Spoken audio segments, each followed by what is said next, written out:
Olá, querido ouvinte. Seja muito bem-vindo ao nosso Evangelho no Lar. Que a paz e a luz do Cristo preencham nossos corações, trazendo serenidade e compreensão. Este é um momento especial de reflexão, aprendizado e prece, no qual nos conectamos com Deus e com a espiritualidade superior para fortalecer nossa caminhada na Terra. Se ainda não é inscrito no canal, aproveite para se inscrever e ativar o sininho. Assim, você recebe notificações sempre que um novo vídeo for publicado. Antes de iniciarmos, sugiro que você coloque um copo de água ao seu lado. Ao final do nosso encontro, essa água estará fluidificada com energias elevadas, tornando-se um bálsamo para o corpo e a alma. Senhor Deus, Pai de amor e misericórdia, elevamos nossos pensamentos a Ti neste instante de recolhimento e oração. Pedimos que Sua luz envolva todos aqueles que enfrentam enfermidades, que estão internados, buscando a recuperação do corpo e do espírito. Intercedemos também, Senhor, por aqueles que se encontram privados de liberdade, para que possam encontrar arrependimento sincero e esperança na reabilitação através do amor de Cristo. Abençoa, Pai, os que passam por dores e dificuldades, sejam elas físicas, emocionais ou espirituais, que possam encontrar consolo, força e alívio em Tua presença. Rogamos igualmente pelos irmãos que desencarnaram e ainda não compreenderam sua nova realidade no plano espiritual, que sejam amparados pelos mensageiros de luz e guiados com amor ao entendimento e à paz. Senhor, pedimos também por nossos familiares, os que estão ao nosso lado e os que já partiram, que Tua luz nos envolva e nos fortaleça sempre. Agora, com humildade e fé, recitemos juntos a oração que Jesus nos ensinou. Pai nosso que estais nos céus, santificado seja o vosso nome. Venha a nós o vosso reino. Seja feita a vossa vontade, assim na terra como no céu. O pão nosso de cada dia nos dai hoje. Perdoai as nossas ofensas, assim como nós perdoamos a quem nos tem ofendido. E não nos deixeis cair em tentação, mas livrai-nos do mal. Assim seja. Hoje vamos refletir sobre o capítulo 19 do Evangelho segundo o Espiritismo, intitulado A Fé Transporta Montanhas. Quando Jesus veio ao encontro do povo, um homem se aproximou e, lançando-se de joelhos a seus pés, disse: Senhor, tenha piedade do meu filho, que é desequilibrado e sofre muito, pois cai muitas vezes no fogo e muitas vezes na água. Eu o apresentei aos teus discípulos, mas eles não puderam curá-lo. Jesus respondeu dizendo: Ó raça incrédula e depravada, até quando estarei com vocês? Até quando o suportarei? Tragam-me aqui esse menino.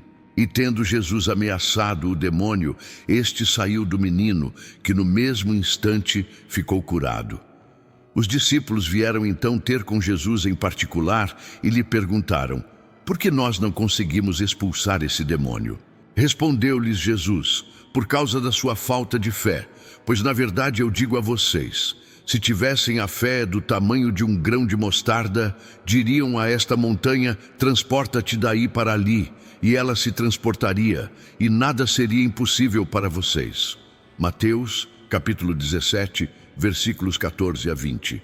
No sentido próprio, é certo que a confiança nas suas próprias forças torna o homem capaz de executar as coisas materiais que quem duvida de si não consegue fazer. Aqui, no entanto, devemos entender essas palavras somente no sentido moral.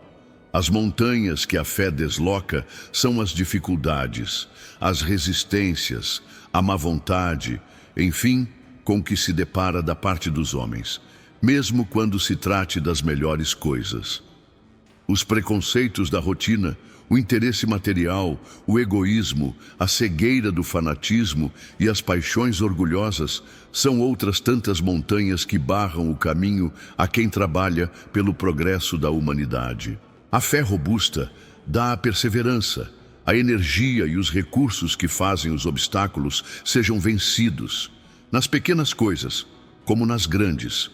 Da fé vacilante resultam a incerteza e a hesitação, de que se aproveitam os adversários que se tem de combater. Essa fé não procura os meios de vencer, porque não acredita que possa vencer. Noutro significado, entende-se como fé a confiança que se tem na realização de uma coisa, a certeza de atingir determinado fim. Ela dá uma espécie de lucidez que permite que se veja em pensamento a meta que se quer alcançar e os meios de chegar lá, de sorte que aquele que a possui, por assim dizer, caminha com absoluta segurança. Tanto num como noutro caso, ela pode dar lugar a que se executem grandes coisas. A fé sincera e verdadeira é sempre calma, habilita a paciência que sabe esperar, porque, tendo seu ponto de apoio na inteligência e na compreensão das coisas, tem a certeza de chegar ao objetivo visado. A fé vacilante sente a sua própria fraqueza. Quando o interesse a estimula, torna-se furiosa e julga suprir com a violência a força que lhe falece. A calma na luta é sempre um sinal de força e de confiança. A violência, ao contrário, demonstra fraqueza e dúvida de si mesmo. Devemos não confundir a fé com a arrogância. A verdadeira fé se combina com a humildade. Aquele que a possui deposita mais confiança em Deus do que em si próprio, por saber que, sendo simples instrumento da vontade divina, nada pode sem Deus. Por essa razão é que os bons espíritos vêm em seu auxílio. A presunção é menos fé do que orgulho, e o orgulho é sempre castigado, cedo ou tarde, pela decepção e pelos insucessos que lhe são infligidos. O poder da fé se demonstra de modo direto e especial na ação magnética. Por seu intermédio, o homem atua sobre o fluido, que é o agente universal, modifica as suas qualidades e lhe dá uma impulsão, por assim dizer, irresistível. Daí decorre que aquele que junta grande poder fluídico normal com uma ardente fé, pode, só pela força da sua vontade, dirigida para o bem, operar esses fenômenos especiais de cura e outros, que antigamente eram chamados de milagres, mas que não passam de efeito de uma lei natural. Eis o motivo porque Jesus disse a seus apóstolos: se não o curaram, foi porque não tinham fé. Do ponto de vista religioso, a fé consiste na crença em dogmas especiais que formam as diferentes religiões. Todas elas têm seus conceitos de fé. Sob esse aspecto, a fé pode ser raciocinada ou cega. Nada examinando, a fé cega aceita sem verificação tanto o verdadeiro como o falso, e a cada passo se choca com a evidência e a razão. Quando é levada ao excesso, ela produz o fanatismo. Apoiando-se no erro, cedo ou tarde ela desmorona. Somente a fé que se baseia na verdade garante o futuro, porque nada tem a temer do progresso do conhecimento, dado que o que é verdadeiro na obscuridade também é o mesmo diante da luz. Cada religião pretende ter a posse exclusiva da verdade. Indicar a alguém a fé cega sobre um ponto de crença é confessar-se impotente para demonstrar que está com a razão. Diz-se vulgarmente que a fé não se receita, donde resulta que muita gente alegue que não ter fé não é sua culpa. Sem dúvida, a fé não se indica, e o que ainda é mais certo também não se impõe. Não, ela se adquire, e não há ninguém que esteja impedido de possuí-la, mesmo entre os mais inacessíveis. Falamos das verdades espirituais básicas, e não dessa ou daquela crença particular. Não é a fé que compete procurá-los. Cabe a eles ir ao seu encontro e, se a buscarem sinceramente, não deixarão de achá-la. Logo, tenham como certo que os que dizem não desejamos nada de melhor do que crer, mas não o podemos, apenas dizem com os lábios e não do íntimo, pois ao dizerem isso tapam os ouvidos. No entanto, as provas chovem ao seu derredor, porque procuram não enxergá-la. Da parte de uns, há descaso, da de outros, o temor de serem forçados a mudar de hábitos. Da parte da maioria, há o orgulho negando-se a reconhecer a existência de uma força superior, porque teria de curvar-se diante dela. Em certas pessoas, de algum modo a fé parece natural, basta uma faísca para acendê-la. Essa facilidade de assimilar as verdades espirituais é sinal evidente de progresso anterior. Em outras pessoas, ao contrário, elas dificilmente penetram, o que é um sinal não menos evidente de naturezas atrasadas. As primeiras já creram e compreenderam. Ao renascerem, trazem a intuição do que souberam. Estão com a educação feita. As segundas ainda têm de aprender de tudo. Estão com a educação por fazer. Ela, entretanto, se fará e, se não ficar concluída nesta existência, ficará em outra. Devemos concordar que a resistência do descrente muitas vezes provém menos dele do que da maneira como as coisas se apresentam a ele. A fé necessita de uma base que é a inteligência perfeita daquilo em que se deve crer. E para crer, não basta ver, é preciso especialmente compreender. A fé cega já não é deste século, tanto assim que o dogma da fé cega é principalmente o que produz hoje o maior número dos ateus, porque ela pretende se impor, exigindo a renúncia de um dos mais preciosos direitos do homem, o raciocínio e o livre-arbítrio. É sobretudo contra essa fé que o descrente se levanta, e dela é que se pode dizer com justiça que não se prescreve. Não admitindo provas, ela deixa na consciência alguma coisa de vago, que dá nascimento à dúvida. Já a fé raciocinada, por se apoiar nos fatos e na lógica, não deixa nenhuma obscuridade. A criatura então crê, pois tem certeza, e tem certeza exatamente porque compreendeu. Eis porque não se dobra. Fé inabalável só é aquela que pode encarar a razão de frente em todas as épocas da humanidade. O Espiritismo conduz a esse resultado, pelo que triunfa da descrença, sempre que não encontra oposição sistemática e interessada. Quando saíam de Betânia, Jesus teve fome, e vendo ao longe uma figueira, para ela encaminhou-se para ver se acharia alguma coisa. Porém, tendo se aproximado, só achou folhas, visto não ser tempo de figos. Então ele disse à figueira: que ninguém coma de ti fruto algum. Isto o que seus discípulos ouviram.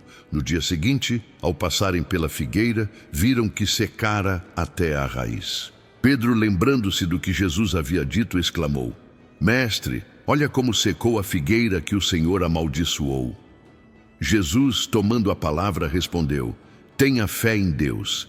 Na verdade, eu digo a vocês que aquele que disser a esta montanha, sai daí e lança-te ao mar, mas sem hesitar no seu coração, ao contrário, acreditando firmemente que tudo o que tiver dito acontecerá, com efeito, verá que acontece. Marcos capítulo 11, versículos 12 a 14, 20 a 23. A figueira que secou é o símbolo dos que apenas aparentam tendência para o bem, mas que em realidade nada de bom produzem, dos oradores que têm mais brilho do que conteúdo, cujas palavras trazem um superficial verniz, de sorte que agradam aos ouvidos, sem que, entretanto, revelem algo de substancial para os corações quando pesquisadas. É de se perguntar que proveito tiraram delas os que as escutaram. Simboliza também todos aqueles que, tendo meios de ser úteis, não o são. Todas as utopias, todos os sistemas ocos, todas as doutrinas carentes de base sólida. O que muitas vezes falta é a verdadeira fé, a fé produtiva, a fé que abala as fibras do coração, a fé, numa palavra, que transporta montanhas. São árvores cobertas de folhas, porém vazias de frutos. Por isso é que Jesus as condena à esterilidade, pois dia virá em que se acharão secas até a raiz. Quer dizer que todos os sistemas, todas as doutrinas que não trouxeram nenhum bem para a humanidade, cairão reduzidas a nada, que todos os homens, decididamente inúteis, serão tratados como a figueira que secou, por não terem posto em ação os recursos que traziam consigo. Os médiuns são os intérpretes dos espíritos. Eles suprem, nestes últimos, a falta de órgãos materiais pelos quais transmitam suas instruções. Daí vem que são dotados de aptidões para esse efeito. Nos tempos atuais, que é de renovação social, cabe a eles uma missão especialíssima. São árvores destinadas a fornecer alimento espiritual a seus irmãos. Multiplicam-se em número para que multiplique o alimento. Eles existem por toda a parte, em todos os países, em todas as classes da sociedade, entre os ricos e os pobres, entre os grandes e os pequenos, a fim de que em nenhum ponto faltem e a fim de ficar demonstrado aos homens que todos são chamados. Contudo, se eles desviam do objetivo providencial, a preciosa faculdade que lhes foi concedida, se a empregam em coisas fúteis ou prejudiciais, se a põem a serviço dos interesses mundanos, se em vez de frutos maduros dão maus frutos, caso se recusem a utilizá-la em benefício dos outros, se não tiram nenhum proveito dela para si mesmos, melhorando-se, são iguais à figueira estéril. Deus lhes retirará um dom que se tornou inútil neles. A semente que eles sabem fazer frutificar, e consentirá que se tornem presas dos espíritos maus. Instruções dos espíritos. Para ser proveitosa, a fé tem de ser ativa, não deve se entorpecer. Ela é a mãe de todas as virtudes que conduzem a Deus, e é preciso velar com atenção pelo desenvolvimento dos filhos que gerou. A esperança e a caridade são derivadas da fé, e com esta formam uma trindade inseparável. Não é a fé que gera a esperança na realização das promessas do Senhor. Se não tiverem fé, o que esperarão? Não é a fé que dá o amor? Se não tem fé, qual será o seu reconhecimento e, portanto, o amor de vocês? Sendo inspiração divina, a fé desperta todos os instintos nobres que encaminham o homem para o bem e é a base da regeneração. Então, é preciso que essa base seja forte e durável, pois se a dúvida mais simples a abalar, o que será do edifício que construírem sobre ela? Sendo assim, levantem esse edifício sobre alicerces seguros. Seja mais forte a fé em vocês do que as ilusões e as zombarias dos incrédulos, visto que a fé que não afronta o ridículo dos homens não é fé verdadeira. A fé sincera é empolgante e contagiosa. Comunica-se aos que não a tinham, ou mesmo não desejariam tê-la. Encontra palavras convincentes que vão à alma, ao passo que a fé aparente usa de palavras sonoras que deixam frio e indiferente quem as escuta. Preguem pelo exemplo da própria fé, para agravarem nos homens. Preguem pelo exemplo das próprias obras, para lhes demonstrarem o merecimento da fé. Preguem pela própria esperança firme, para lhes darem a ver a confiança que fortifica e põe a criatura em condições de enfrentar todos os obstáculos da vida. Portanto, tenham fé com o que ela contém de belo e de bom, com a sua pureza, com a sua racionalidade. Não admitam a fé sem comprovação, cega filha da cegueira. Amem a Deus, mas sabendo por que o amam. Creiam nas suas promessas, mas sabendo por que acreditam nelas. Sigam os nossos conselhos, mas compenetrados do fim que os apontamos e dos meios que os trazemos para o atingirem. Creiam e esperem sem desfalecimento. Os milagres são obras da fé. No homem, a fé é o sentimento inato de seus destinos futuros. É a consciência que ele tem das capacidades imensas depositadas em germem no seu íntimo, a princípio em estado adormecido, e que lhe cumpre fazer que desabrochem e cresçam pela ação da sua vontade. Até ao presente, a fé só foi compreendida pelo lado religioso, porque o Cristo a exaltou como poderosa alavanca e porque o tem considerado apenas como chefe de uma religião. Entretanto, o Cristo, que operou milagres materiais, mostrou por esses mesmos milagres o que o homem pode fazer, quando tem fé, isto é, a vontade de querer e a certeza de que essa vontade pode obter satisfação. Também os apóstolos não operaram milagres seguindo o seu exemplo? Ora, o que eram esses milagres, senão efeitos naturais cujas causas os homens da época desconheciam, mas que hoje, em grande parte, se explicam e que se tornarão completamente compreensíveis pelo estudo do espiritismo e do magnetismo? A fé é humana ou divina, conforme o homem aplica as suas potencialidades para a satisfação das necessidades terrenas ou dos seus anseios celestiais e futuras. Se tem fé, o homem inteligente que se lança à realização de algum grande empreendimento triunfa, porque sente em si que pode e há de chegar ao fim almejado, certeza que lhe dá imensa força. O homem de bem, que é crente em seu futuro celeste, deseja encher de belas e nobres ações a sua existência, nutre a força necessária na sua fé, na certeza da felicidade que o espera. E ainda aí se operam milagres de caridade, de devotamento e de abnegação. Enfim, com a fé, não há maus pendores que não se chegue a vencer. O magnetismo é uma das maiores provas do poder da fé posta em ação. É pela fé que ele cura e produz esses fenômenos especiais, que noutros tempos eram qualificados de milagres. Repito, a fé é humana e divina. Se todos os encarnados se achassem bem convencidos da força que trazem em si e se quisessem colocar a vontade a serviço dessa força, seriam capazes de realizar aquilo a que eles chamaram até hoje de fenômenos e que, todavia, não passa de um desenvolvimento das faculdades humanas. Meus irmãos e minhas irmãs, que a paz de Jesus esteja em nossos corações. Hoje, convido vocês a mergulharem comigo numa das mais profundas e transformadoras lições deixadas pelo Cristo e esclarecida pela doutrina espírita. A lição da fé que transporta montanhas. Não falamos aqui de mover montanhas de pedra, mas das montanhas interiores, aquelas que nos impedem de crescer, de amar, de servir, de evoluir. Neste capítulo 19 do Evangelho segundo o Espiritismo, os Espíritos nos ensinam que a verdadeira fé é aquela que se apoia na razão, no entendimento, na confiança e na humildade.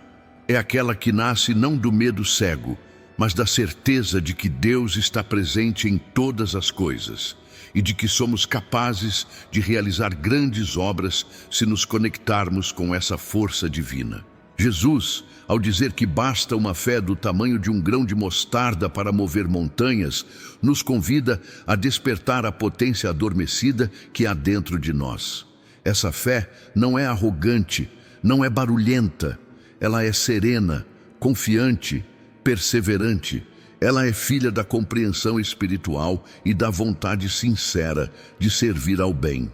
Quantas vezes, diante das nossas dores, dos nossos desafios, dizemos: Senhor, eu não consigo, eu sou fraco, está tudo contra mim. Mas o Mestre nos responde com firmeza: se tiveres fé, tudo te será possível. Não uma fé de palavras, mas a fé que age, que busca, que espera sem se desesperar. Uma fé ativa, como nos orientam os Espíritos. Uma fé que não se rende ao desânimo, mas que transforma a dor em aprendizado, a queda em impulso, o erro em experiência. E quantas montanhas temos dentro de nós? A montanha do orgulho, da vaidade, do egoísmo, da descrença. Montanhas erguidas por séculos de ilusão. Mas com fé, meus irmãos, com fé verdadeira e raciocinada, podemos sim removê-las. Podemos transformar nossas vidas, curar nossos sentimentos, reencontrar o caminho da paz.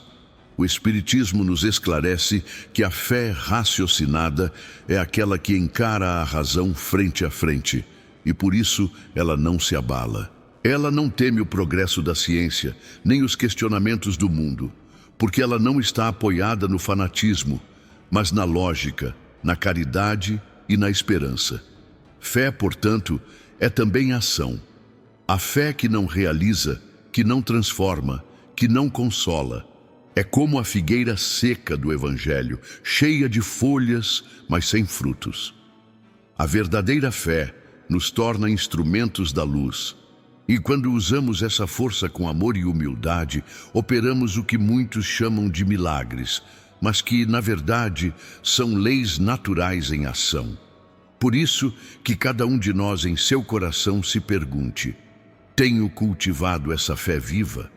Tenho me alimentado da esperança? Tenho semeado o bem, apesar das dificuldades? Tenho acreditado que Deus me guia e que com Ele nada é impossível? Convido agora todos a fecharem os olhos por um instante e me acompanharem em uma oração. Senhor Jesus, Divino Mestre e amigo das almas, hoje, mais uma vez, nos curvamos diante da Tua sabedoria e do Teu amor. Ensina-nos, Senhor, a cultivar a fé verdadeira. Não aquela que apenas repete palavras, mas aquela que nasce do entendimento, da confiança e do amor em ação.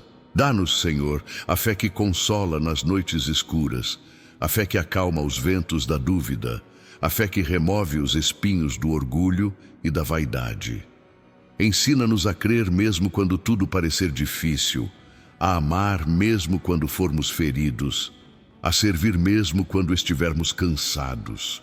Seja em nossas vidas o sol que nunca se apaga e nos faz, Senhor, instrumentos da Tua paz. Que saibamos caminhar com coragem, trabalhar com humildade e esperar com confiança. Abençoa, Senhor, os nossos passos e os nossos propósitos. Ajuda-nos a fazer florescer em nós a fé que transporta montanhas. Assim seja. Que Jesus nos ilumine hoje e sempre. Paz e luz em nossos caminhos.